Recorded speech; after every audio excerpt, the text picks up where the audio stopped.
નમસ્કાર મિત્રો, વિડીયોમાં તમારું સ્વાગત છે। મિત્રો, અત્યારે હાલની ખૂબ જ મોટી અને દુઃખદ ખબર સામે આવી રહી છે। ત્યારે મિત્રો તમને જણાવી દઈએ કે રાજકોટ શહેરના ચંદ્રેશનગર વિસ્તારમાં રહેતા નજીવી બાબતમાં 12 વર્ષના છોકરાએ જીવન ટૂંકાવી લીધું છે। સતત મોબાઈલ વાપરવાની આદતને કારણે પિતાએ ઠપકો આપીને ફોનનો પાસવર્ડ બદલી નાખ્યો હતો, જે બાદ 12 વર્ષના કિશોરે આપઘાત કરીને જીવન ટૂંકાવી લીધું છે। જી હા મિત્રો, તો તમને વધુમાં એ પણ જણાવી દઈએ કે પોલીસની પ્રાથમિક તપાસમાં જાણવા મળ્યું છે કે ધોરણ 7માં ભણતો વિદ્યાર્થી શાળાએથી ઘરે આવ્યા બાદ તરત જ મોબાઈલ લઈને બેસી ગયો હતો। રિક્ષા ચલાવી પરિવારનું ગુજરાન ચલાવતા પિતા રાકેશભાઈએ તેને ભણવા પર ધ્યાન આપવા માટે ઠપકો આપ્યો હતો, જે બાદ મોબાઈલનો લોક પાસવર્ડ પણ બદલી નાખ્યો હતો।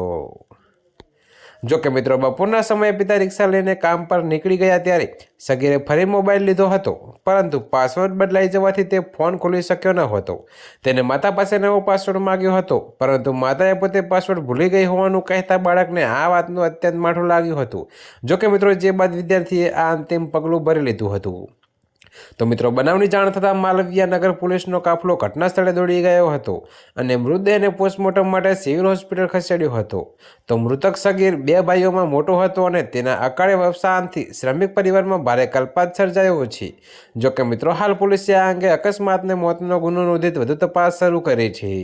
ત્યારે મિત્રો, અત્યારે હાલ માટે આટલું જ। મળીશું નવી અપડેટ સાથે। અને જો તમને મારા વિડીયો પસંદ આવતા હોય તો વિડીયોને લાઇક, કોમેન્ટ, શેર અને અમારી ચેનલને સબસ્ક્રાઈબ કરવાનું ભૂલતા નહીં મિત્રો।